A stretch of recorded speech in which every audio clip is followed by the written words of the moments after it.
Today, I'll tell you the unbelievable story of Emily Hayes, a poor waitress whose act of kindness pulled her into the dangerous world of New York's most powerful man. The neon open sign of Eddie's Diner buzzed weakly against the humid summer night, casting a faint red glow onto the sidewalk of a quiet Brooklyn street. Emily Hayes stepped outside, grateful to breathe in the relatively fresher air beyond the diner's greasy warmth. She rolled her shoulders to ease the ache from a 10-hour shift spent balancing plates and forced smiles. At 24, Emily had already learned that in New York City, life rarely handed out favors. Her universe was an endless loop of pre-dawn alarms, double shifts, and the persistent worry of how to stretch each dollar to cover rent for her shoebox apartment. She paused under the flickering street lamp by the curb, tugging her thin cardigan tighter around her to ward off a slight midnight chill. Tonight had been particularly draining. The dinner rush spilled into midnight with a surge of lonely regulars and drunk bar hoppers. Now it was past 1 a.m., and the city's pulse had slowed to an eerie lull. Emily glanced at her phone. 1:37 a.m.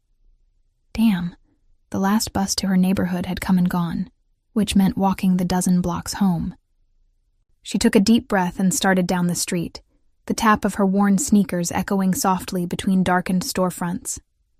The city never truly slept, but this part of Brooklyn at this hour felt deserted and a little dangerous. Emily's route home took her through several quiet residential blocks and one stretch of shuttered warehouses. Normally she didn't mind. She had grown used to the solitude and had her keys wedged between her fingers just in case. But something about this night set her on edge, a prickle at the base of her neck, an instinct telling her to stay alert. As she passed a narrow side street near an old pharmacy, Emily heard a muffled thump, followed by a faint moan. She halted mid-step. The sound had come from the mouth of the dimly lit side street just a few paces back. Her first instinct was caution. At this hour, strange noises often meant trouble she couldn't afford.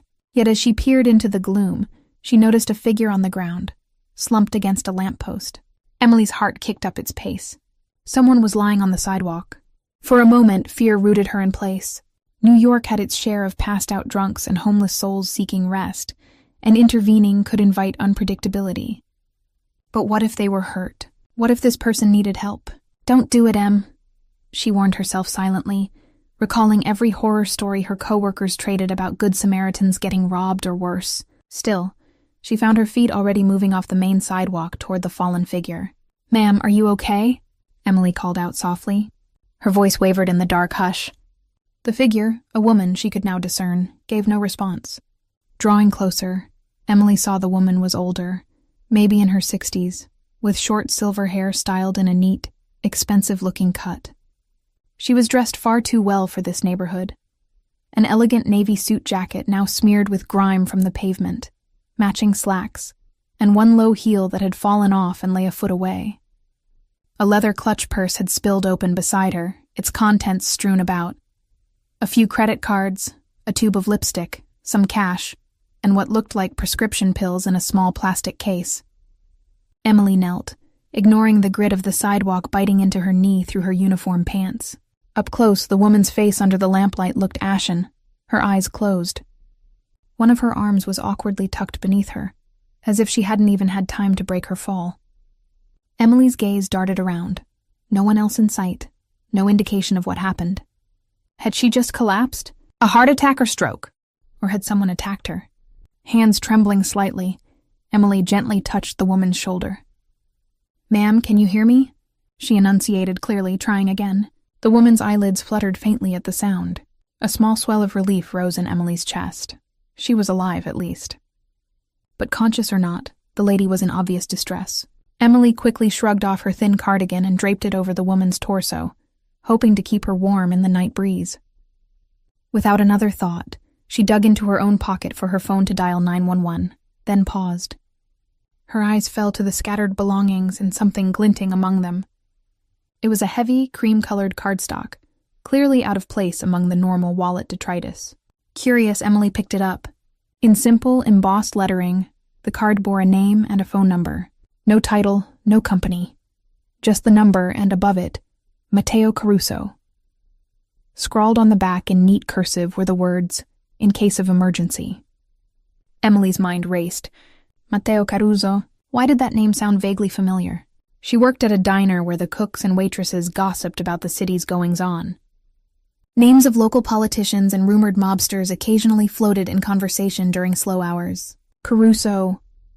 Wasn't there some story in the news a while back about a Caruso? A businessman? No, something darker lurking at the edges of memory.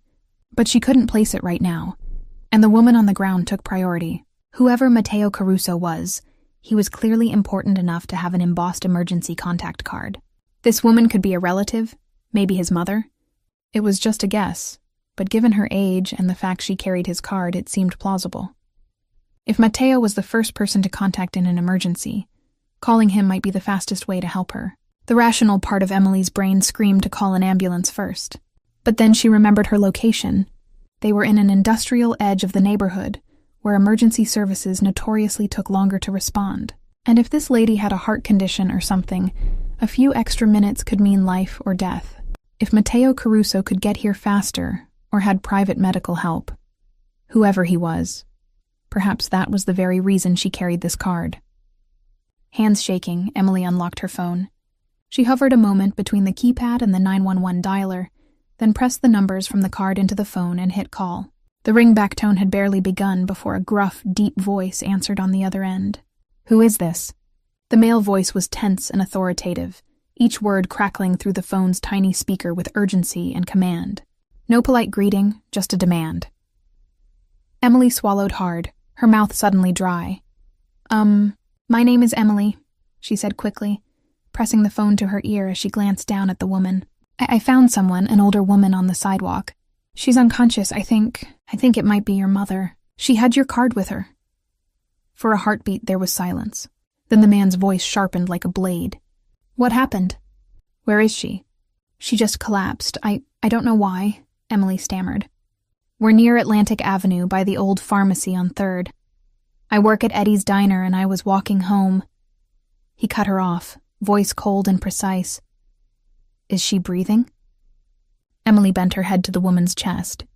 The rise and fall was faint, but it was there. "Barely. It's very shallow. Her pulse is weak, too." She pressed 2 fingers to the side of the woman's neck as she'd seen in first aid guides, relieved to feel a thready beat. A harsh exhale on the other end. "Listen carefully," the man said, steel underlying each syllable. "Do not move. Stay with her. Don't call anyone else. And don't let anyone near her. I'm on my way. 10 minutes. "Oh, okay," Emily managed, but the line had already gone dead. She pulled the phone away, hand trembling. The abrupt silence felt as jarring as the voice had been. He hadn't even confirmed that the woman was his mother or identified himself, but something in his tone told Emily she had just spoken to Matteo Caruso himself. And whoever he was not going to ask twice. Emily slid her phone back into her pocket and blew out a shaky breath. Her heart was drumming anxiously in her chest. Was she doing the right thing? Should she have just called 911 instead? Perhaps Matteo would call an ambulance anyway. Surely he wouldn't just show up without medical help, would he? She cast a quick look around the street. It was deserted, silent except for the distant hum of traffic from a busier avenue and the buzz of the street lamp overhead. Kneeling there beside an unconscious stranger, Emily felt wholly exposed and absurdly alone, but at least help of some kind was coming. The woman suddenly gave a soft groan, a barely audible sound. Emily leaned closer. In the dim light, she could see beads of perspiration on the woman's pallid forehead. Was it a heart attack? She'd seen one once, a customer at the diner who clutched his chest and collapsed. He had been clammy and faint, not unlike this. If that was it, minutes mattered. Emily chewed her lip, indecision gnawing at her. 10 minutes, he had said. A part of her rebelled. What if he didn't make it in time? 10 minutes could be too long. But he'd ordered her not to call anyone else, implying perhaps that calling 911 might complicate things. It struck Emily as odd. Most people's first reaction would be, call an ambulance. Why would he insist she not involve anyone else? Fear of police? Hospital records? Emily brushed those thoughts aside and focused on the here and now. She gingerly took the woman's hand. It was ice cold. With her other hand, Emily adjusted her cardigan to better cover the woman's torso and arms. "It's okay. Help is coming," she murmured softly, unsure if the woman could hear. "Hang on, just hang on." She sat back on her heels, her jeans soaking up the dampness from the concrete. The city air felt heavier tonight, pressing down with a silence that was only broken by the distant wail of a siren somewhere far off. She glanced anxiously down 3rd Street, then back at the older woman. It occurred to Emily that she didn't even know this lady's name. She rifled gently through the contents spilled from the clutch, locating a slim wallet. Her fingers found a driver's license. She angled it toward the street lamp. Gianna Caruso, it read, next to a photo of the same woman in better health, smiling warmly. The surname confirmed it. This must be Matteo's mother, Gianna. Emily silently tried the name, hoping speaking it aloud might rouse her. Mrs. Caruso, Gianna? Can you hear me? She squeezed the woman's hand lightly, but there was no response beyond a faint, raspy breath. Time felt elastic, stretching and sagging with every second that ticked by. Emily's nervous mind filled the quiet with worries. If this was a heart attack or stroke, even 10 minutes might be too long without proper help. What if he doesn't get here in time? What if she dies right here in my arms? The thought made Emily's stomach clench. She looked again down the street. The far end of 3rd intersected a larger road, Atlantic, which at this hour was nearly empty. But as she watched, twin orbs of light appeared in the distance, coming from that direction. They grew brighter, accompanied by the low roar of a powerful engine. Then another set of headlights and another. 3 black vehicles turned onto her block, moving far faster than the usual city traffic. Emily pushed herself to her feet, standing protectively in front of Gianna's prone form. The vehicles, a trio of sleek black SUVs, raced down the narrow street, engines echoing off the brick facades. For a wild second, Emily had the urge to run. This is what you called, she reminded herself. They're here to help. Still, the sight was intimidating. Tinted windows, no license plates visible, and they weren't slowing down until the first one braked hard just yards from where she stood. Tires screeched against asphalt. The lead SUV's headlights washed over Emily, momentarily dazzling her. Doors flew open in near unison across all 3 vehicles. Shapes emerged, dark figures in suits, moving with astonishing coordination. In the glow of the street lamp, Emily counted at least 8 or 9 men fanning out quickly, some scanning the shadows, others converging toward her and Gianna. Her heart slammed against her ribcage. This was not an ambulance crew or ordinary concerned family. The way they moved reminded her of Secret Service agents or a private security team, deliberate, efficient, and armed. Yes, now she could see the unmistakable bulge of holsters under jackets as a few of them passed through the lamplight. One man strode at the forefront, and even without seeing his face clearly, Emily knew instinctively who he must be. He moved with a singular purpose, the other men parting around him as he approached as if he commanded the very ground he walked on. "Emily?" he asked sharply as he neared, his gaze flicking over her before dropping to the woman on the ground. The way he said her name carried both recognition and impatience. She realized he must have come straight to her expecting the young woman who called. "That's me, I'm Emily," she said, voice a bit unsteady. She stepped back to give him room. She just collapsed. I was walking and found her like this." But Matteo Caruso was already on one knee beside his mother, barely hearing Emily's words. In the harsh white beam of a flashlight one of his men held, she finally saw him clearly. Matteo looked to be in his early 30s, tall and lean, dressed in a crisp charcoal suit despite the late hour. His dark brown hair was neatly trimmed, an elegant cut that matched the sharp angles of his clean-shaven jaw. But it was his eyes that struck Emily most. Intense and almost black in the low light, like twin voids consuming everything they focused on. Right now, they were fixed on Gianna with raw concern, tempered by tightly controlled fury. "Mom?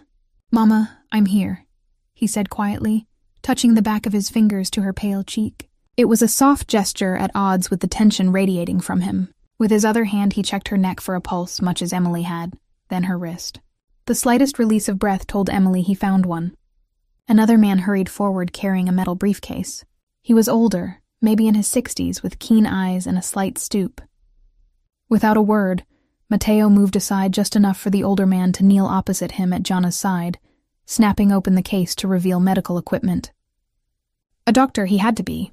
The doctor immediately slipped an oxygen mask over Gianna's mouth and nose, then affixed a small device to her fingertip that Emily recognized as a pulse oximeter. Meanwhile, Mateo's men had formed a loose perimeter, some looking outward, guarding, while two others stood a short distance behind their boss, awaiting orders. Emily hovered a step away, feeling utterly out of place now amid this flurry of professional crisis response. Her heart was hammering from adrenaline, and she realized she was clutching Gianna's wallet and scattered cards in her hand. Hastily, she crouched to gather the spilled items, the lipstick, the pill case, the fallen shoe, and tuck them back into the clutch. Her movements drew the attention of Mateo for the first time since he arrived. He looked up at Emily sharply, as if just remembering her presence. Under his sudden scrutiny, she froze, clutching the small purse in both hands.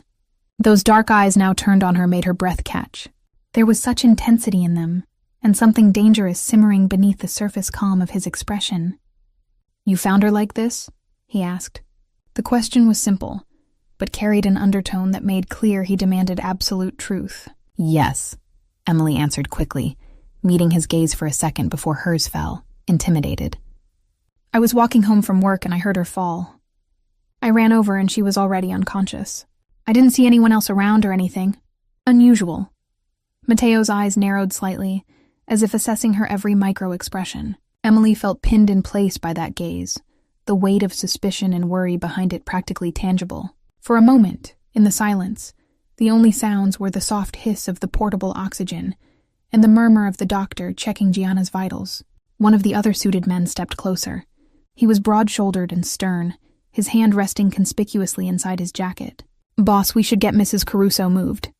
We're too exposed out here," he said quietly to Mateo, though Emily caught the words. "We don't know if this was an accident or something else." Mateo's jaw tightened. "Soon," he replied, not taking his eyes off Emily. "Dr. Verratti, how is she?" The doctor, Verratti, did not look up from where he was wrapping a blood pressure cuff around Gianna's limp arm. "Pulse is thready, blood pressure's very low," he said calmly, but his face was grave.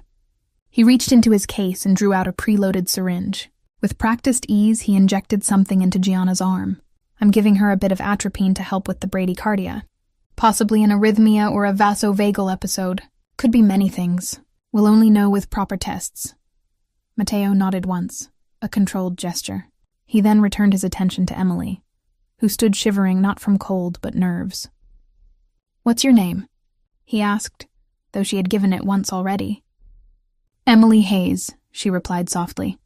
Her throat felt dry. She realized the fear that had been simmering inside her was now coiling tight, because now that immediate help had arrived. Emily was acutely aware that she was surrounded by armed strangers in the dead of night, and the man in charge was staring at her like she was one of the unanswered questions of this situation. "Miss Hayes," he repeated, almost thoughtfully, as if committing it to memory. The intensity of his gaze didn't waver. "You just happened to be here when my mother collapsed on the street? At nearly 2 a.m? I work late. At the diner down the block," Emily said quickly, gesturing vaguely behind her. She could feel her pulse pounding at her temples. "I walk home this way most nights. I promise I was just in the right place at the right time. Or the wrong time, maybe," she added nervously. "But I couldn't just leave her there." Mateo rose slowly to his feet. Emily instinctively took half a step back as he did. Standing, he was even more imposing, easily over 6 feet, his broad shoulders cutting a formidable silhouette. He glanced down at his mother again, where Dr. Verratti and another assistant were securing her onto some kind of stretcher board, preparing to lift her. Gianna remained unconscious, the oxygen mask in place, her complexion still worryingly pale. When Mateo looked back at Emily, some of the raw worry in his expression had transmuted into an unreadable coolness. He studied her from head to toe. Emily suddenly became conscious of how she must appear. A young woman in a cheap diner uniform, a few smudges of someone else's blood or dirt on her knees from kneeling on the pavement, hair messy from the long shift. Not exactly someone who belonged in his world of midnight convoys and private doctors. "You called me using her phone?" he asked, voice level but still carrying that undercurrent that demanded honesty. Emily shook her head quickly and held out the cream-colored card. "She had this card in her purse with your name. I wasn't sure what to do. I was about to call 911, but then I found this, and I thought calling you might be faster." He took the card from her fingers, and as their hands briefly touched, Emily felt how cold her own were, and how warm his skin was by contrast. Matteo barely glanced at the card, slipping it into his jacket pocket. You saw the name and decided to call a stranger in the middle of the night. A number that could have been anyone, for all you knew, he said, a peculiar note in his voice. It wasn't quite a question. There was a trace of incredulity there, as if her choice made little sense to him.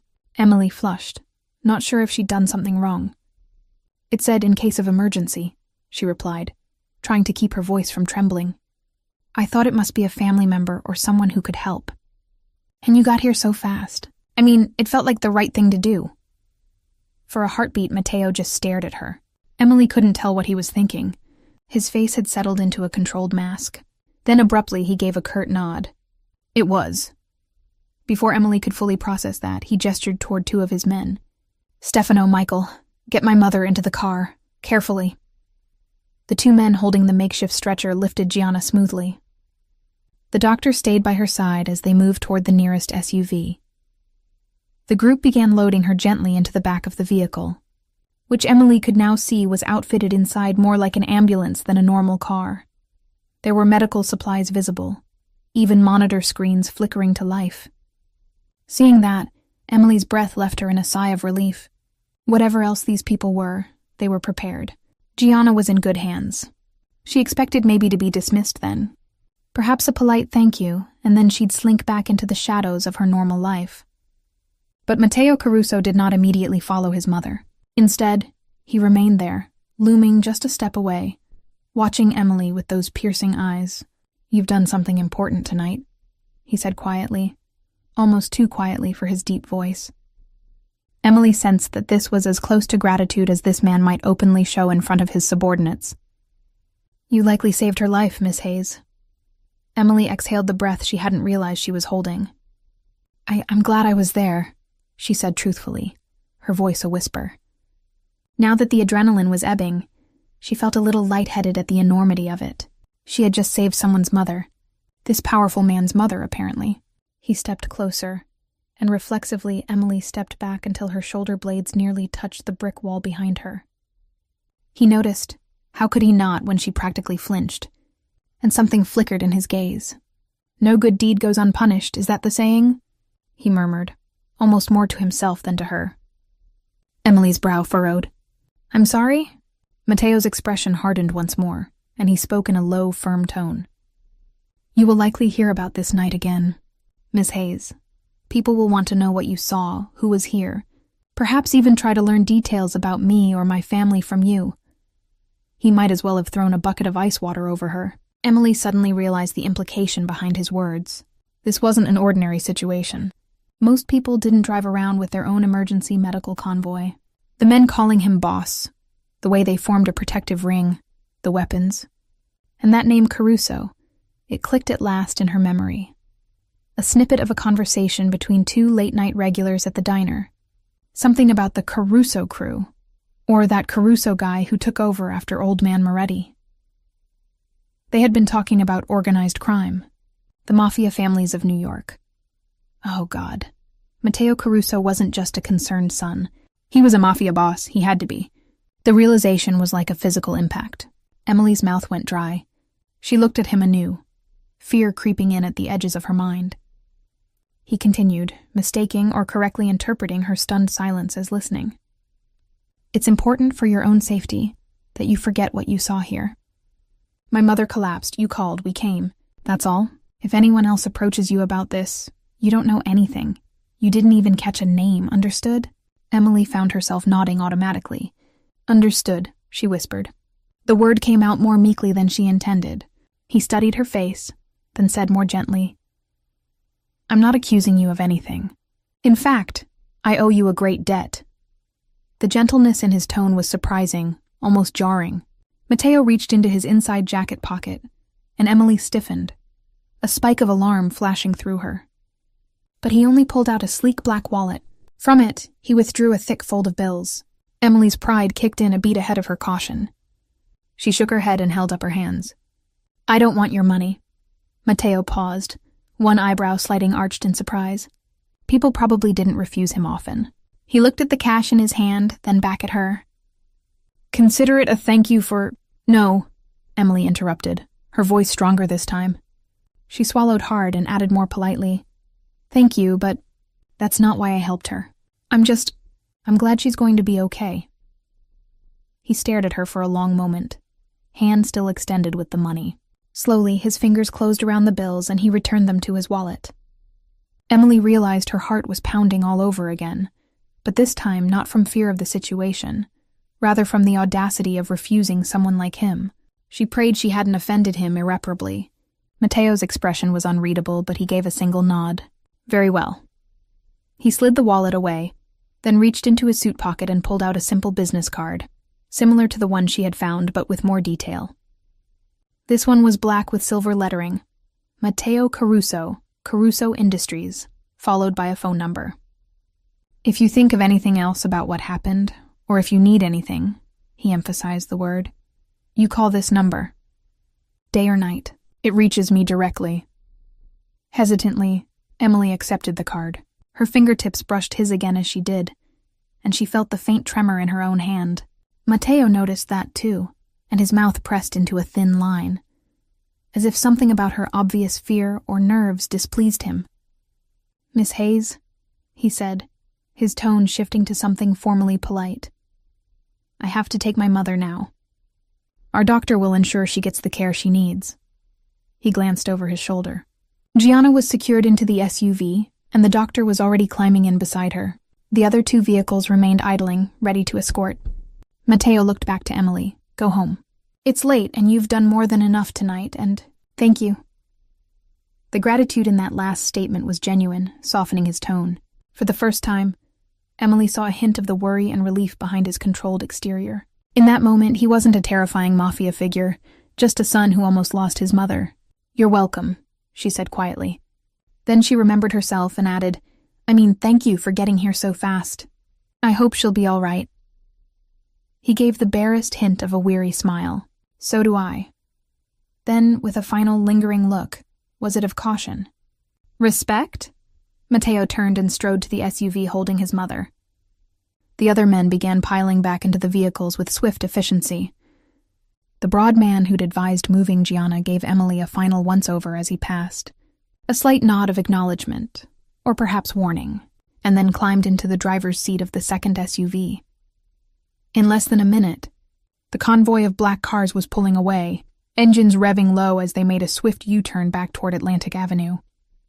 Emily stepped back instinctively as the last SUV passed her, its tires splashing through a small puddle and spraying her shins with cold water. She barely noticed. Just like that, the block was empty again, save for Emily and the faint red glow of the diner's sign at the corner. It was as though the night's events had been a fever dream.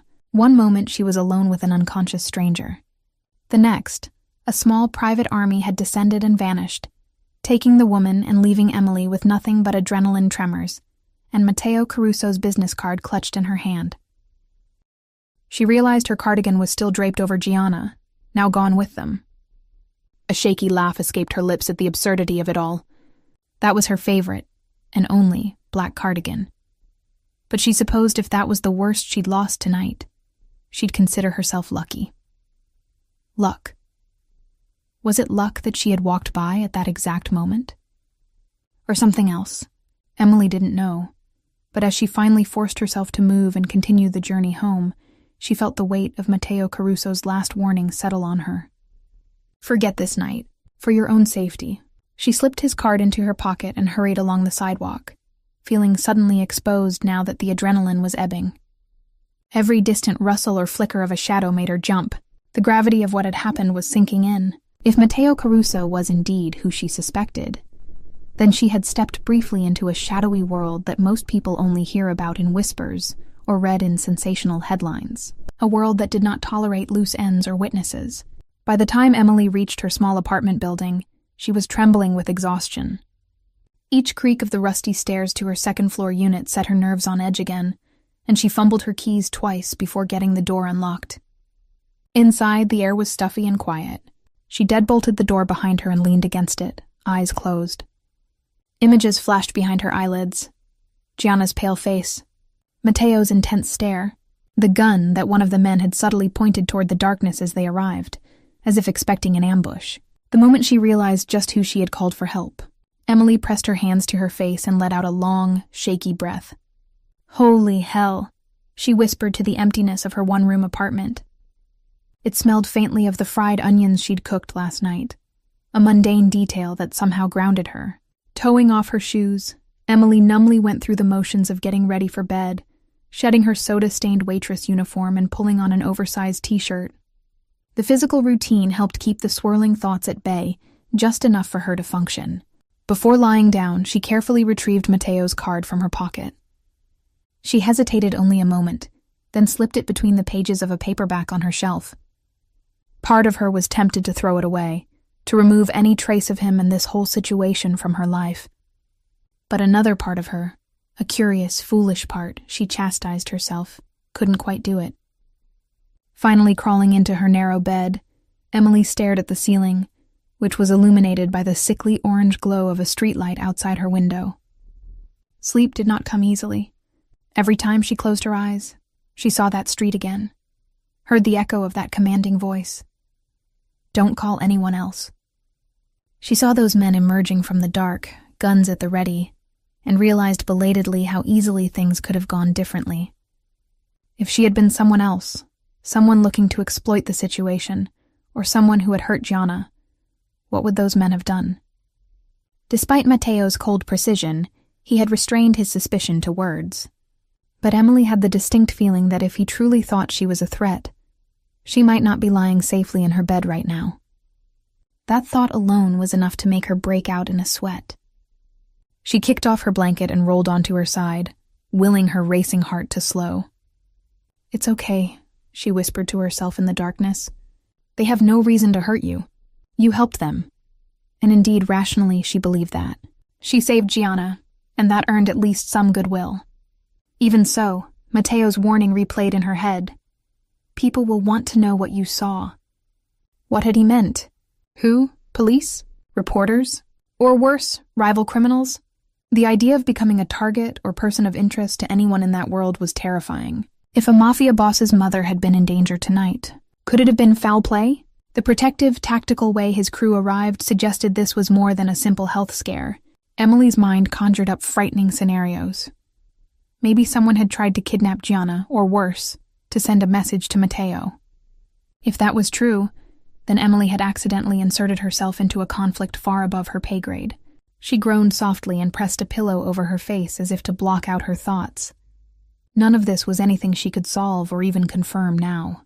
All she could do was heed his advice, try to act normal, and keep quiet. Eventually, exhaustion caught up with fear, and Emily drifted into a restless sleep just as dawn began to edge gray light around her curtains. 3 days passed with agonizing slowness, and for 3 days Emily uttered not a single word about that night to a soul. Not that she had many people to confide in. Her circle mostly consisted of colleagues from the diner, and a neighbor or two she exchanged nods with. She certainly wasn't going to waltz into work and announce, "Guess what happened to me? I saved a mafia boss's mother and got a late-night visit from the mob." So she carried on as usual, or tried to. She went back to working double shifts, letting the clatter of dishes and the jingle of the diner's door distract her. But she was keenly aware of things she never paid much mind to before. A black sedan idling too long across the street. A pair of suited men who came in for coffee and stared at her a bit too intently, the way the cook turned up the old radio, mentioning something about a weird unsolved incident uptown. She held her breath, but it was about an unrelated burglary. By the 3rd day, Emily started to feel a bit less like jumping at her own shadow. Maybe, she told herself, nothing more would come of it. Maybe Mateo Caruso and his entire world would simply forget her, the way she was trying to forget them. His mother would recover. Life would go on. The bruise on her reality would fade. It was a sultry Friday afternoon when Emily's fragile sense of normalcy was upended once more. The lunch rush had just tapered off at Eddie's diner. Emily was refilling the ketchup bottles at the counter, half listening to her coworker Tina gossip about a regular, when the bell over the door chimed. Tina's eyes went wide, looking past Emily's shoulder out the front window. "Wow," she muttered, nudging Emily none too subtly. "That guy's definitely not from around here." Emily turned, following Tina's gaze. Parked directly outside the diner's front window was a gleaming black town car, the kind that screamed money. and stepping out of it was a man in a tailored navy suit, the midday sun catching on the watch at his wrist that probably cost more than her car, if she had a car. Her heart did a funny flip of recognition when she saw his face. It was Matteo. Gone was the shadowy midnight uncertainty. In broad daylight, he looked every bit the successful young businessman. Or mob boss. Sunglasses shielded his eyes, but she'd never forget that commanding posture, even as he closed the car door and adjusted his cufflinks. 2 other men got out from the front of the car. 1 driver, 1 passenger, clearly bodyguards by the way they scanned the street before trailing a few steps behind him. He was coming here, for her. "Emily, you know that guy?" Tina hissed in a half-whisper, already moving to wipe down a non-existent spill on the counter as an excuse to keep watching him. Emily's throat went dry. She hadn't expected him to come here. Maybe a phone call or a letter, but not walking into her workplace in broad daylight. It took her a beat to collect herself. I think he's a relative of the woman who... You remember I mentioned that old lady I helped the other night? The one who collapsed? It's her son. Tina's eyebrows climbed high on her forehead as she processed that. Her son? He looks like he stepped off Wall Street. And he's coming in asking for you, girl. What did you do? Rescue the Queen of England. Before Emily could respond, the diner door swung open, and the bell tinkled furiously, as if as alarmed as she felt. Matteo Caruso removed his sunglasses, revealing those intense dark eyes. They swept the diner's modest interior, bypassing the scattered customers until they landed on her. Their gazes met. Emily felt her pulse jump. She tried to read his expression. There was a slight relief in it, maybe, and purpose. He approached with a measured stride, his 2 silent guardians taking a seat at a booth near the entrance, clearly giving him space yet remaining alert. He stopped a polite distance from where she stood behind the counter. A faint smile touched his lips, an attempt at warmth, perhaps, though it didn't fully reach those probing eyes. "Miss Hayes," Matteo greeted, inclining his head. "I hope I'm not interrupting." His voice, though civil and softer than the sharp tone she remembered from their first encounter, still carried that naturally commanding timbre that turned a simple statement into something that demanded attention. Emily realized she had been gripping the ketchup bottle so hard her knuckles were white. She set it down, praying Tina or none of the customers could sense her jittery nerves. She summoned a small smile. "Mr. Caruso, hello? This is unexpected." Understatement of the century, but at least her voice didn't shake. Tina was hovering just a step away, curiosity practically radiating off her. Matteo's eyes flicked to the other waitress and then back to Emily, understanding her reluctance to speak freely. "Perhaps we could sit," he suggested, gesturing to an empty booth by the window. "I'd like to talk if you have a few minutes." Emily glanced toward the kitchen where her boss usually was, but he was nowhere in sight. Likely out back taking a smoke break. Tina gave her an encouraging little nod, or was it a shove, and muttered, "Go, I'll cover." Hard in her throat, Emily slid out from behind the counter and led Matteo to the booth. She was hyper-aware of everyone's eyes. Tina's, the cook peering through the service window, the older couple down the aisle who had gone silent over their pie as he passed. It wasn't often someone in a suit worth thousands darkened their door. She slid into the vinyl seat opposite him. He sat smoothly, unbuttoning his jacket in a fluid motion as he did. For a moment, neither spoke. Up close in the daylight, she noticed he looked slightly tired, faint shadows under his eyes, as if he hadn't been sleeping well. "I apologize for coming to your workplace," Matteo said after a pause, his tone genuinely courteous. "But I needed to speak with you, and I didn't have a personal number to reach you. I thought it best to thank you in person, properly." Out of the corner of her eye, Emily could see Tina hovering in the periphery, pretending to clean, but clearly eavesdropping.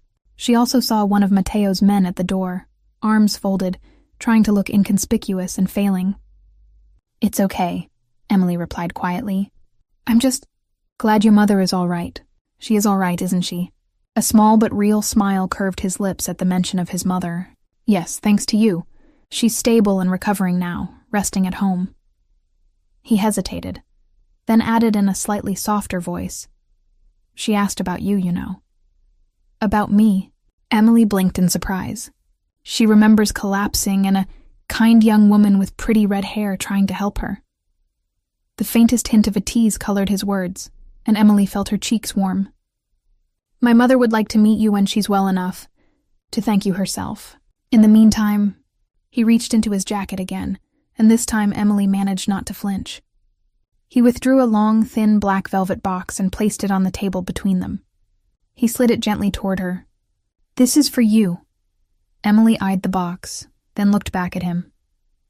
Her stomach fluttered with a mix of apprehension and curiosity. What is it?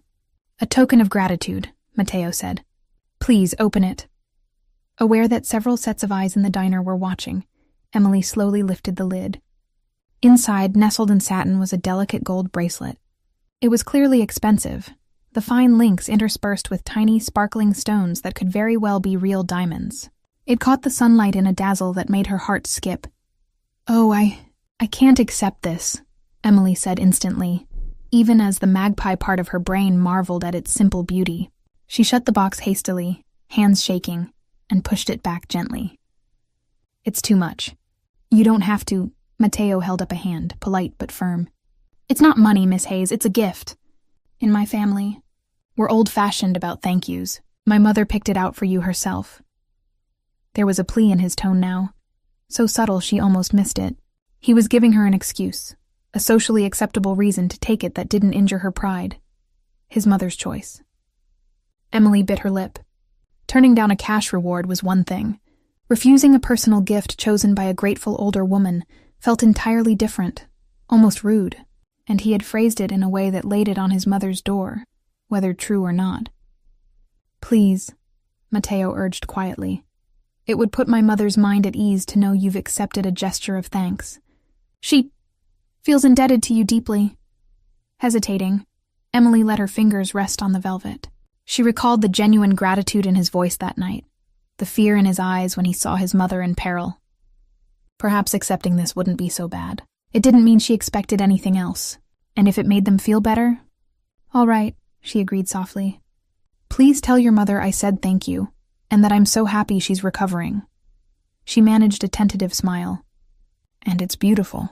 It's really not necessary, but I appreciate it. Relief looked odd on a man like Matteo, but she saw it in the slight ease of his shoulders. I will tell her, he said warmly. Thank you. He sat back a little as if a formality had been settled. But he didn't move to leave, and Emily realized there was likely more to this visit. As if confirming her thought, Matteo glanced down at his folded hands on the table. For the first time since he entered the diner, he seemed almost unsure.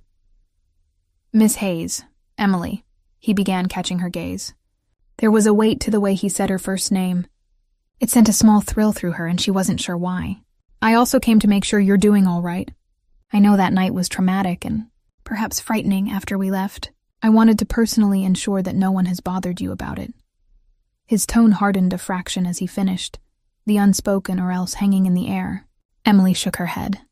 No one's bothered me. I've been fine, just working and... She almost said, trying to forget, but thought better of it, not wanting to imply he and his family were a bad memory. And everything's been normal. He nodded, studying her face as if verifying her answer. She wasn't telling the full truth. She had been jumpy. Yes, but technically no one had bothered her. That's good to hear, Matteo said quietly. His eyes wandered for a moment, taking in the simple diner around them. I know I was rather curt with you that night. You must understand. I was worried about my mother, and also concerned about what led to her collapse. Emily's curiosity piqued at that. She leaned in slightly. Have you found out what it was? The doctor, did he say? A muscle in Matteo's jaw twitched. Not conclusively, no, but he suspects it may not have been a natural health episode. His voice dropped lower, and Emily had to focus to catch the words. We found traces of a certain medication in her system, something she doesn't take. It could have induced fainting and slowed her heart. Emily's eyes widened. Medication, you mean? Someone might have given it to her? Even though she had suspected as much, hearing him confirm it made her skin crawl. He pressed his lips together, a shadow crossing his face. It's a possibility, one we are taking very seriously. He paused, then added in a voice edged with anger. If someone tried to hurt my mother, I will find out who, and they will answer for it. The air between them felt charged suddenly, the menace behind his words palpable. Emily shivered involuntarily. Not at him exactly, but at the idea that yes, she had indeed stumbled into something dark. "I'm so sorry," she said softly. And because a part of her felt he might need to hear it, she added, "I hope you find out what happened. She seems like such a lovely woman.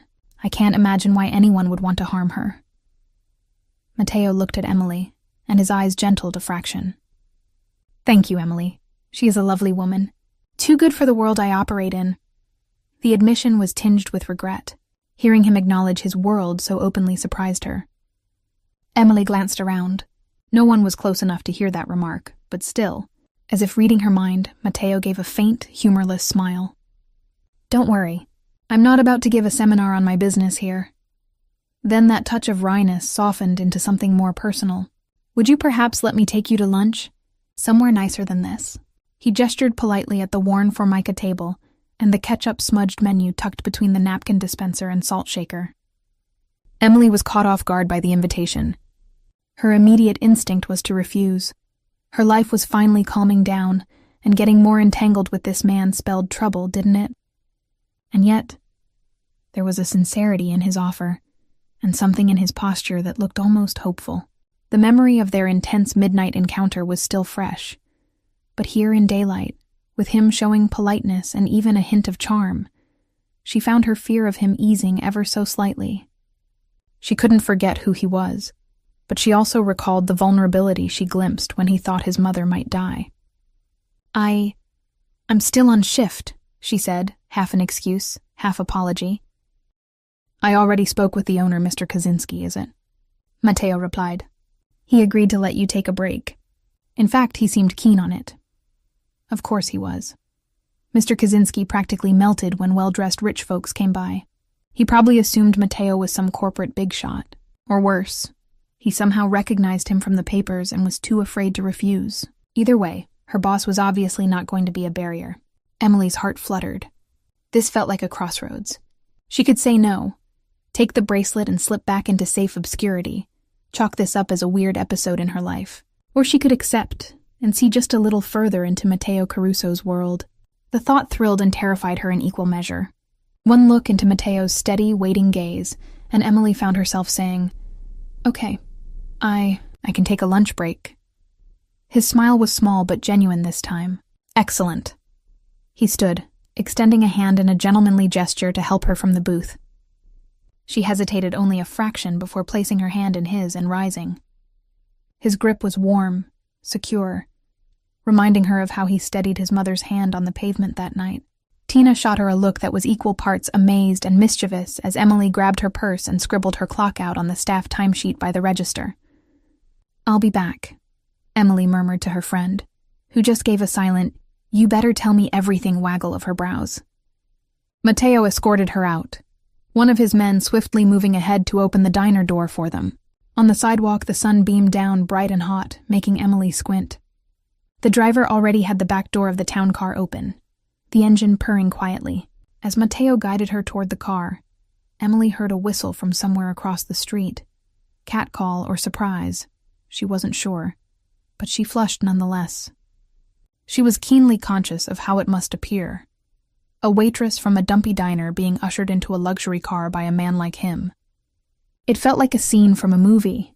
He must have sensed her sudden self-consciousness, because once they were both settled in the back seat and the door shut, he said kindly, "Relax. I know this is unusual for you. I just want to talk a bit more without prying ears, and make sure you get a decent meal as part of my thanks." As the car pulled away, gliding smoothly into traffic, Emily took a deep breath and nodded. The interior smelled of leather and a faint trace of his cologne, a clean, refined scent that made her head swim slightly in the enclosed space. "All right," she agreed softly, folding her hands tightly in her lap to still their trembling. "Let's talk." To Emily's surprise, Matteo did not take her to an extravagant 5-star restaurant. Instead, after a short drive, they arrived at a quiet Italian trattoria tucked away on a tree-lined street in a nicer part of Brooklyn. It was the kind of place one might easily overlook. A family-run gem with checkered tablecloths, and a chalkboard sign out front, advertising the day's specials in looping cursive. I hope you don't mind Italian, Matteo said as the car came to a stop. The owner is an old friend. It's closed to the public right now for a private event, but he owed me a favor and let me have a corner. There was a note of something in his voice. Pride, maybe, or apology for the secrecy. Italian sounds great, Emily assured, and it did. Her stomach chose that moment to rumble softly, reminding her she'd been too nervous to eat much during her shift. And the scents wafting through the open door of the restaurant as they approached, ripe tomatoes, basil, baking bread, were heavenly. Inside, the trattoria was dim and cool. A jovial older man in a crisp white shirt, presumably the owner, greeted Matteo effusively in Italian, clasping his hand and patting his shoulder in a familial way. They conversed briefly.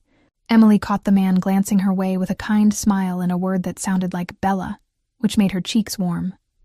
Matteo introduced her simply as a friend, which also made her heart unexpectedly flutter. They were led to a small table near a window that looked out onto a tiny courtyard garden.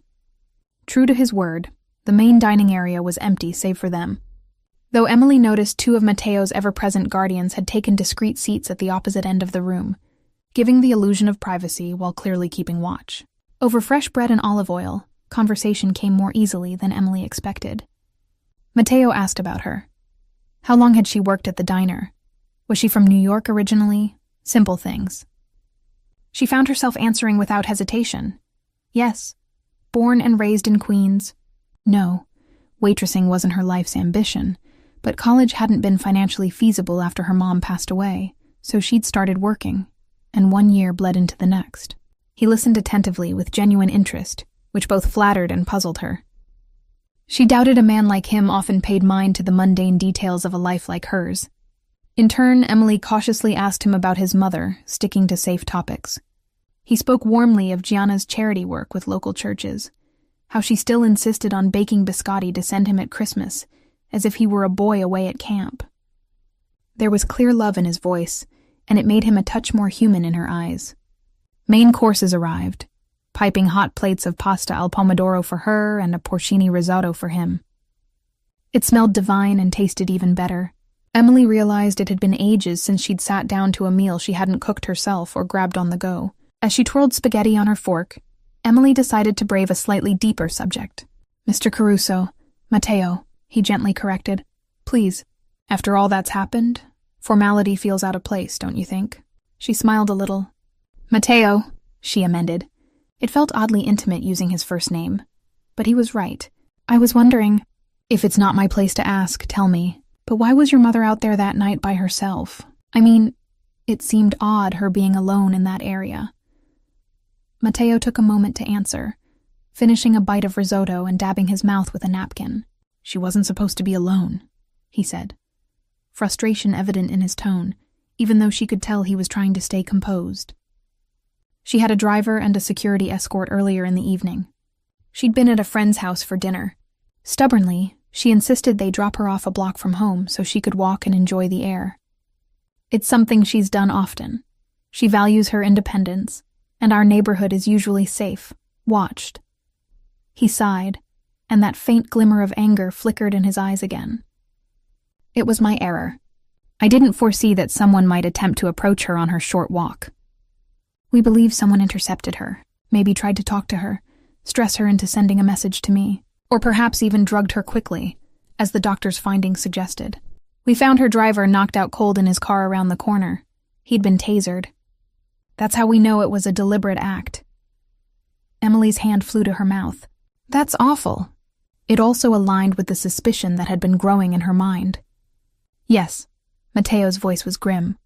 They came after my family, after an innocent woman, to get to me. His fist clenched on the table, then he consciously relaxed it, noticing Emily's startled glance at the sudden show of anger. Forgive me. It still makes my blood boil. Emily reached out before thinking, her hand gently touching his forearm that rested on the tablecloth. I'm so sorry, she said softly. I can't imagine how horrible that must feel. His arm tensed under her fingers at first. Then he turned his hand over in silent acceptance of her comfort. It was a simple gesture, but somehow charged with meaning. It's the reality of my life, Matteo replied quietly. One I hope to shield her from. And others. They stayed like that a moment, his hand very warm beneath hers. Then he gently patted her hand and withdrew, perhaps mindful of propriety or the prying gaze of his men. Emily felt a strange disappointment at the loss of contact. Clearing his throat, Mateo changed the topic slightly. I hope you understand now why I was so insistent that night about discretion. Word of what happened to my mother got out in certain circles. If it became known that you were a witness or involved, those responsible might seek you out. His eyes darkened. I could not allow that. Emily shook her head, a chill passing over her despite the cozy restaurant. Have they tried to seek me out? He shook his head. Not that we've detected. I've had some people quietly keep an eye on you, just in case. Seeing her eyes widen, he added quickly, for your protection, Emily. The black sedan she spotted idling near her apartment yesterday morning suddenly made sense. She had chalked it up to paranoia. Maybe it wasn't paranoia after all. But at least they were his people, not the enemy's. Thank you, she said, not entirely comfortable with the idea of being watched, but admittedly relieved it wasn't malicious. Mateo's lips curved a little. I'm sure it was annoying. My apologies if it felt invasive, but I'd rather have you irritated than in danger. A small huff of laughter escaped her. When you put it like that, I guess I can't complain. They exchanged a gentle smile. The ease with which they were conversing now surprised Emily. She felt the initial wall of fear she had around him eroding. He was still the same man who had frightened her that first night. She could never forget the chilling authority in his voice. But he was also undeniably more than that. A devoted son. A man carrying heavy responsibilities who could show kindness and humor. The plates were cleared. The owner himself brought 2 cannoli and espressos on the house and winked at Emily when Mateo wasn't looking, as if to say good job. She couldn't help but blush. As she finished the last sweet, creamy bite, Emily realized she had nearly lost track of time. Lunch break at the diner certainly didn't usually stretch this long. I should probably get back to work soon, she said reluctantly, glancing at the clock above the wine bar. Over an hour had passed. Of course. Mateo signaled for the check, which was waved off by the owner with a playful scold that he wouldn't hear of it. He then stood and offered his hand once more to help her up from the table. But this time, when her palm met his, a sudden commotion from outside shattered the peaceful bubble of the afternoon. Raised voices echoed from the street, followed by a loud bang that made Emily jump, and Mateo's grip on her hand tightened protectively. One of his bodyguards was instantly at the door, peering out, while the second moved closer to shield Mateo and Emily where they stood. It's fine, the guard by the door called back, though his stance was tense. Just a car backfiring down the block. A couple of punks on bikes got startled, that's all. Emily realized her heart was hammering. Everyone in the restaurant had instinctively frozen at the noise. Mateo's men poised to react. The owner behind the bar crouched in alarm. It was as if they all half expected something terrible. Perhaps they did. Mateo's face had gone cold. His eyes narrowed toward the door. In that split second of perceived threat, she saw the other side of him surface. The boss. The man who deals in danger as a matter of course. His jaw was set, and there was a tension in him as if he was coiled to spring. Without thinking, Emily's free hand gently touched his forearm, drawing his attention down to her. It's okay, she said softly. False alarm, right? He looked at her, and some of the hardness melted. He nodded and released a slow breath she suspected he'd been holding. Yes, force of habit. They left the restaurant after warm goodbyes to the proprietor.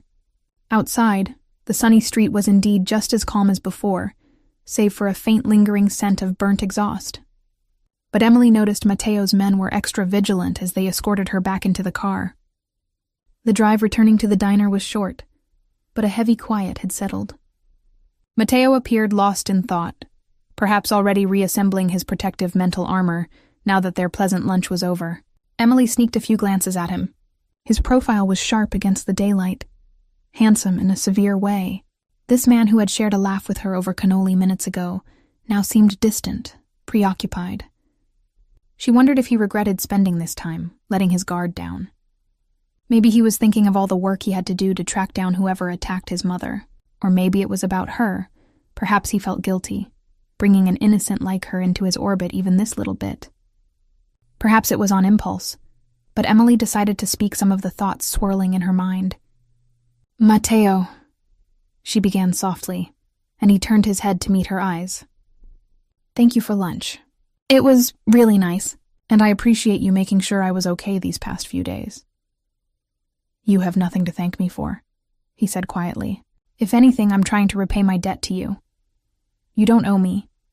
"I do," he insisted, voice firm but not unkind. "You saved my mother. In my world, that creates a bond. A life for a life of sorts. You will always have my protection, whether you want it or not." His words should have frightened her a little. Talk of a bond and his protection. But the way he said it was almost gentle, as if it was simply a fact she needed to accept for her own good. Emily hesitated, then asked the question that had been nibbling at her since the night in the alley. "Why?" He frowned slightly. "Why what? Why did whoever it was go after her? Was it really just to get to you? I mean, who are these people?"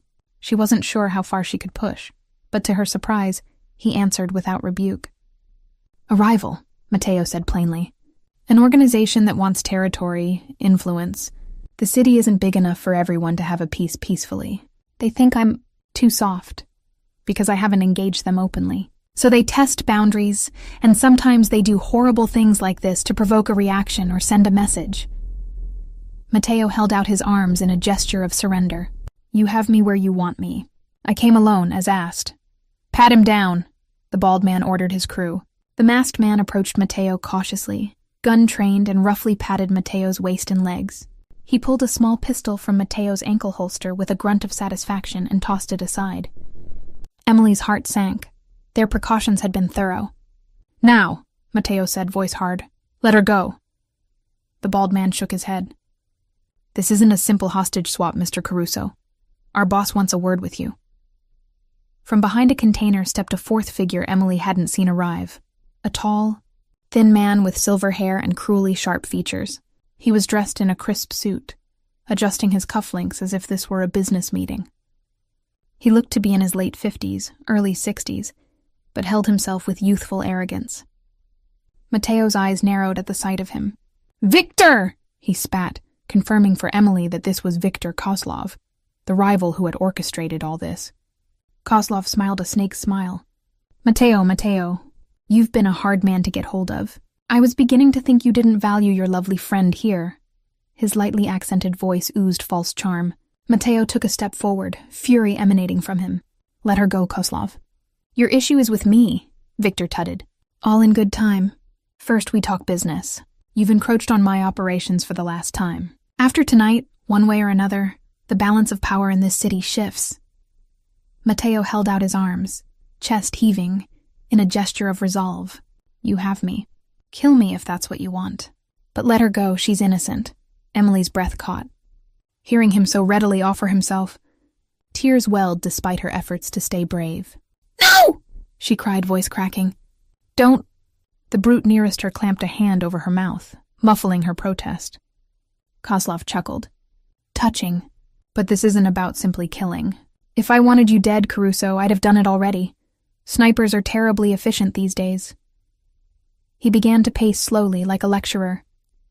"No, what I want is your complete capitulation.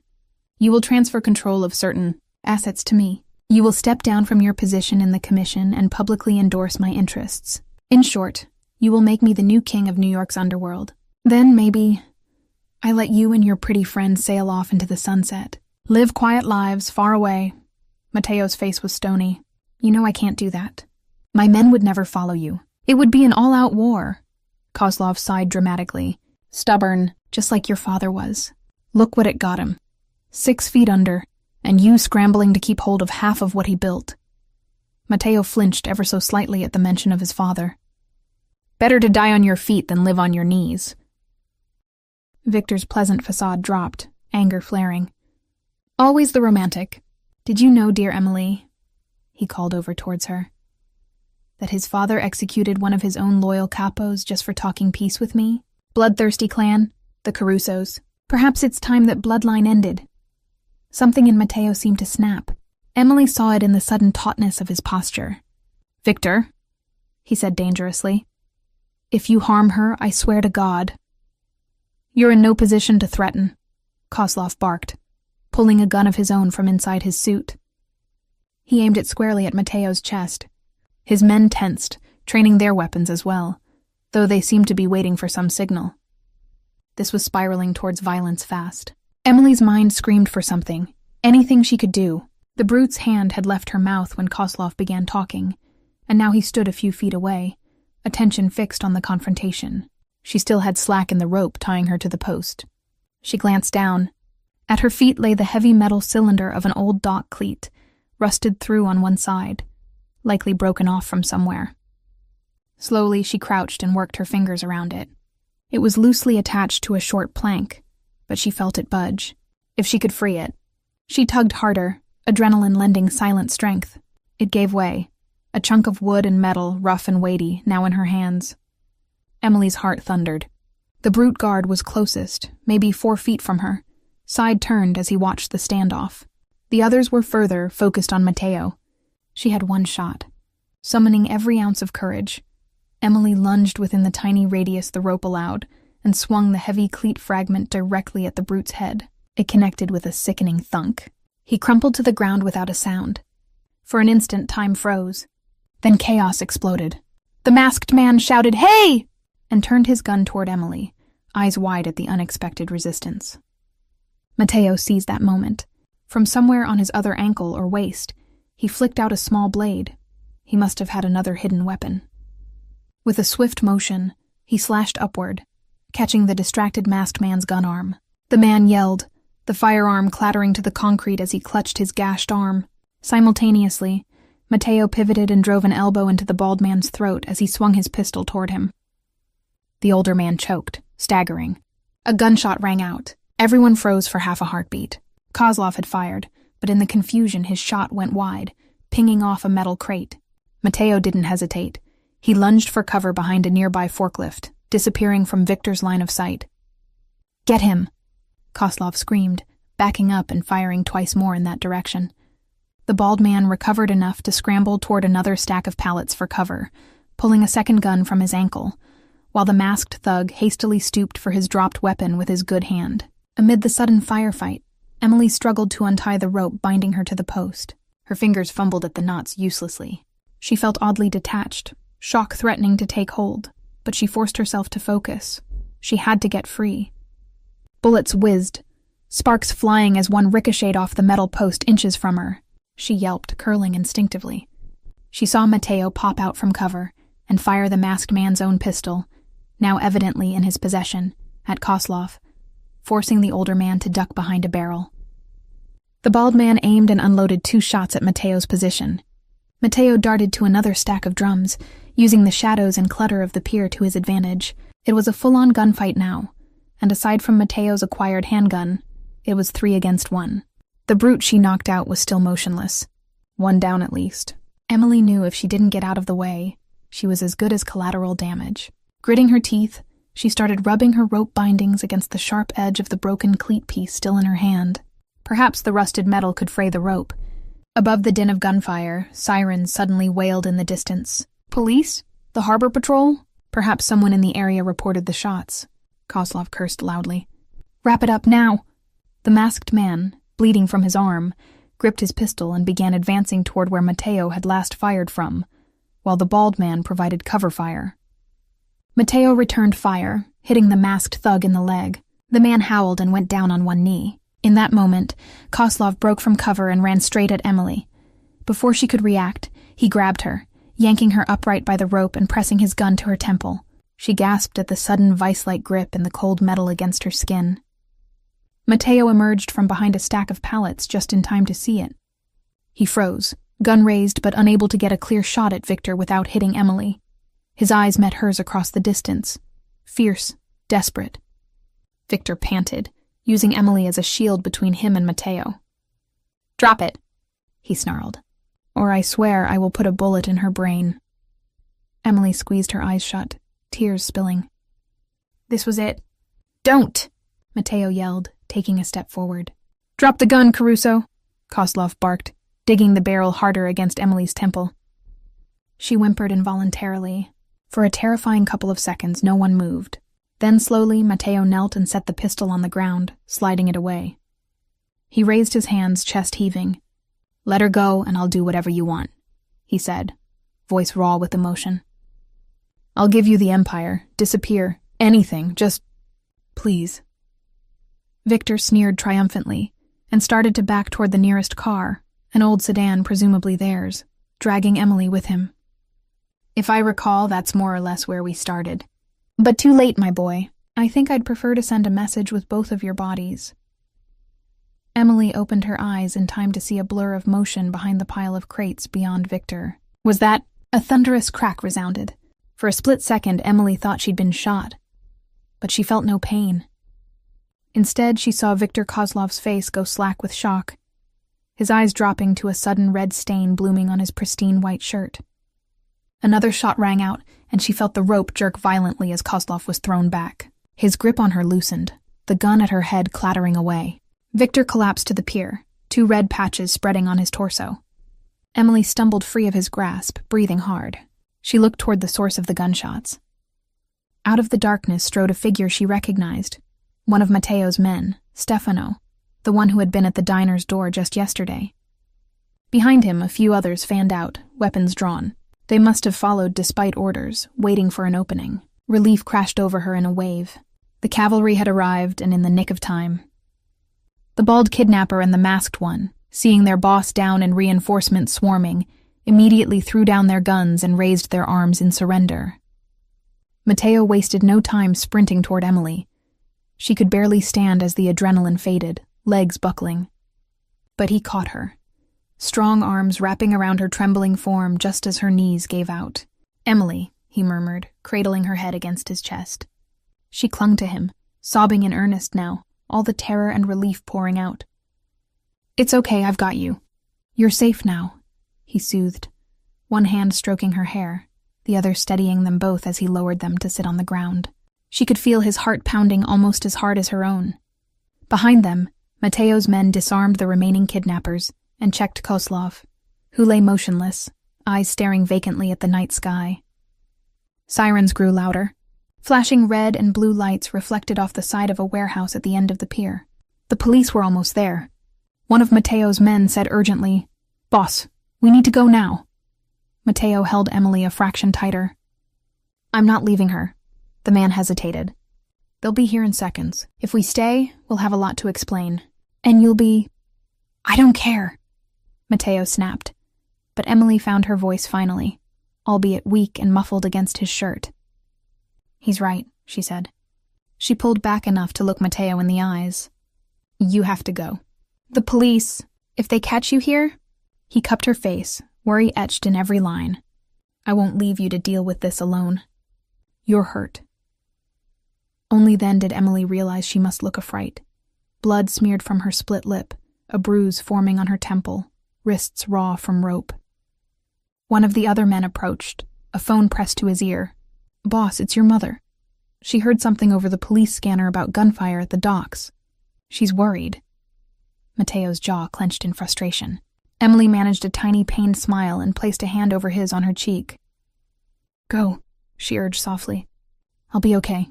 It's over." He closed his eyes for a moment, then nodded. Leaning in, he pressed a gentle, lingering kiss to her forehead. "I will find you as soon as I can," he whispered fiercely. "I promise." With that, he stood, still holding her hand until the last second as he stepped away. Then he was gone, melting into the shadows with his men, just as the first NYPD squad cars screeched onto the pier, officers fanning out with guns raised, yelling for anyone present to put their hands up. Emily sat there amid the aftermath, bound, bruised, next to a dead crime boss and 2 wounded thugs moaning on the ground, and let the police find her. They swarmed in, shouting, securing weapons, cuffing the kidnappers. 2 officers gently untied her and helped her up. She answered their flurry of questions in a daze, sticking to a simple story. She was abducted, held hostage, not sure who these people were or why. Yes, that was Victor Kozlov. The cops exchanged dark glances at that. No, she didn't know the man who saved her. Everything happened so fast and it was dark. Maybe a rival of Kozlov's? She didn't know. She kept insisting. playing the traumatized, clueless victim as best as she could. In truth, it wasn't entirely an act. She was traumatized and grateful and exhausted. And above all, she missed Mateo's presence fiercely, even though he'd only been gone minutes. An ambulance arrived. EMTs fussed over her, checking her head injury and wrapping her wrists. The world felt surreal. As they lifted her into the ambulance to take her for further evaluation, Emily caught a glimpse of a black sedan far down the street, barely visible behind a line of warehouses. It was there one second and gone the next.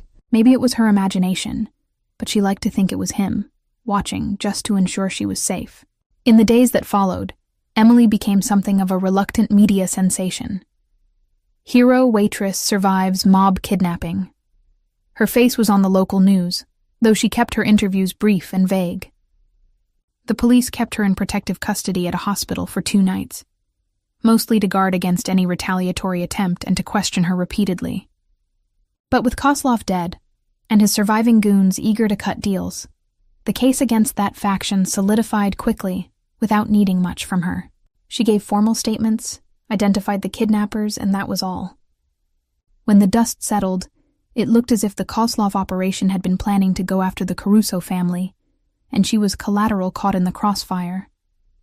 The official narrative was that an unknown third party intervened in the firefight. Some speculated it was vigilante justice or a rival gang, but no one could say for sure. Emily, of course, kept Mateo's name out of it entirely, and without evidence, the authorities couldn't connect him to the scene. If any detectives suspected the truth, they didn't press her on it. Perhaps even they didn't want to tug that thread too hard. Eventually, she was allowed to go home. Her boss at the diner gave her paid time off, a first in the history of Eddie's Diner, to rest and recover. Her neighbor, Mrs. Kowalski, insisted on bringing her soup and watching over her like a doting aunt whenever she could. But what Emily truly yearned for was a sign from Mateo. She had his number, of course, and he had hers. But after such a harrowing ordeal, she understood he might be laying low, or dealing with the power vacuum left by Kozlov's demise. The newspapers hinted that police presence in the city's underworld was heavy, anticipating potential fallout. So she waited, trying to be patient, trusting his promise. It was 5 days after the incident when a knock came at her apartment door just after sunset. Emily's heart leapt into her throat. Somehow she knew, even before peeking through the peephole. She opened the door to find Mateo standing there in a charcoal jacket, looking tired and a touch nervous. Behind him at the stairwell loitered one of his ever-watchful men. She recognized Stefano again, who politely turned away to give them privacy. For a moment, she and Mateo simply looked at each other. Then Emily broke into a smile that brought a sheen of tears to her eyes, and Mateo stepped forward, gently wrapping her in his arms. She sank against him, releasing a breath she felt she'd been holding ever since that night. "Hi," she managed, voice wobbling with happiness. "Hi," he whispered, pulling back just enough to search her face.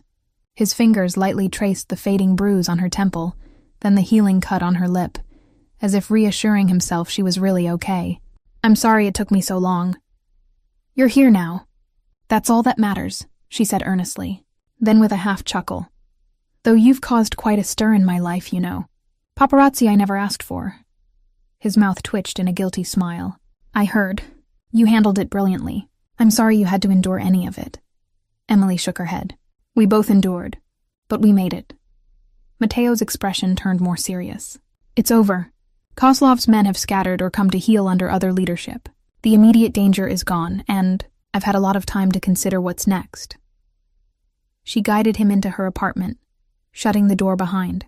He looked around the tiny studio, his tall frame almost out of place in the humble surroundings. But she saw no judgment, only relief and tenderness in his gaze when it returned to her. "Sit," she offered, motioning to her small couch. They settled side by side, turned toward each other. Dusk's light slanted through her window, casting long shadows. Mateo took a breath. "I meant what I said that night. I'll step away from it all. Leave the city, the business. If it means keeping you safe. Keeping us safe. My father's empire. I've realized it'll consume me otherwise. Or get those I love killed. I was ready to hand it over to that madman to save you, and I have no regrets." He reached for her hand, threading his fingers through hers. There are already others eager to fill any void. Let them fight over it. I want no part. Emily felt a warmth and admiration swelling in her chest. She knew what it meant for someone like him to walk away. Are you sure? She asked gently. It's a huge step. Your family, your allies. My mother supports it fully, he interjected. She wants nothing more than to see me out of harm's way and happy. When I told her about you, about wanting a different life, she nearly cried with joy. That made Emily smile. She had yet to properly meet Gianna, but from his stories she felt like she knew her a little. And what will this different life look like? She asked softly. Matteo smiled, a real hopeful smile she'd only seen hints of before. However we want it to. We could stay in New York, try to live quietly under the radar, or go somewhere far from here, start fresh. My legitimate business ventures provide enough wealth to live comfortably in any corner of the world. He paused, lifting her hand to his lips and brushing a kiss over her knuckles. But all of that is meaningless if it's not something you want too. I know I'm asking a lot. Your life was perfectly normal until I stumbled into it. I can't promise everything will be a fairy tale. There might be echoes of my past that follow. But I can promise you won't face them alone. I'll spend the rest of my days protecting and cherishing you if you'll let me. Emily felt tears again, but this time they were tears of happiness welling up. She gently cupped his cheek, feeling the slight rasp of stubble under her palm. Matteo, you are what I want. Through whatever comes. I chose that when I stepped into that car with you and didn't look back. He turned his head to press a kiss into her palm, eyes shining. You have changed my life, Emily Hayes, for the better. And you changed mine, she whispered. We'll figure out the rest together, okay? Together, he echoed, and closed the small gap between them to kiss her. It was their first true kiss, coming after chaos and fear, now a promise of love and freedom. His lips were soft and warm against hers, careful at first as if afraid to hurt her healing wound, but she melted into him, deepening it with all the emotion pent up in her heart. When they finally parted, breathless, Emily laughed quietly. You know, if someone told me a week ago I'd be kissing a Mafia prince in my apartment, I'd have said they were insane. Matteo chuckled, resting his forehead against hers. Fate has a strange sense of humor. She grew more serious and added, I don't need fancy or safe or anything specific. I just need you, whatever that looks like. He kissed her again softly. You have me, and I have you. That's all that matters. Outside, the city pulsed on as it always did. Cars honking, distant chatter of neighbors on stoops, life moving unabated. But inside that little apartment, a new world was being forged between two people who had found something precious in each other amid the darkness. Emily curled into Matteo's embrace on the couch, content to stay there as night fell. There were details to figure out. Yes. Where they'd go. How to transition out of his old life gracefully. But they had time and, most importantly, hope. At one point, Matteo's phone buzzed with a text. He glanced at it and smiled. It's my mother. She wants to invite you to dinner as soon as you're ready. Emily grinned. I suppose I should formally meet my rescuer's mother, shouldn't I? He brushed a strand of hair behind her ear, his expression turning tender. She'll love you. She already does. Just hearing about you. I look forward to it. Emily settled against him, feeling the steady beat of his heart under her cheek. For a long moment, they sat in peaceful silence, simply holding on to each other. The nightmare was over, and dawn was coming. Perhaps not literally just yet, but in the trajectory of their lives. Emily thought of the girl she was only a short while ago, tired, scraping by, convinced that surprises in life were rarely good. How wrong she was. Meeting Matteo had been the most terrifying and extraordinary thing to ever happen to her. It upended everything, and yet she felt more alive and seen than ever before. She lifted her head to look into his eyes. So where to, Mr. Crusoe? What corner of the world shall we carve out for ourselves? He smiled, that boyish grin that made her stomach flutter. I hear Tuscany is lovely this time of year, he mused.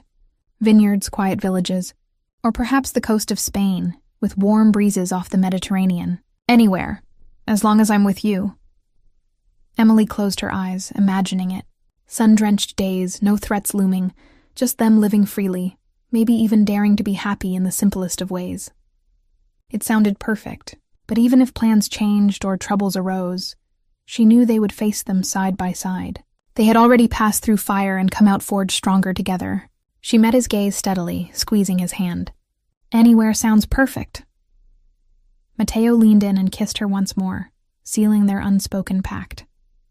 And as Emily kissed him back, she felt it deep in her soul. Sometimes the most unexpected paths lead to exactly where you were meant to be.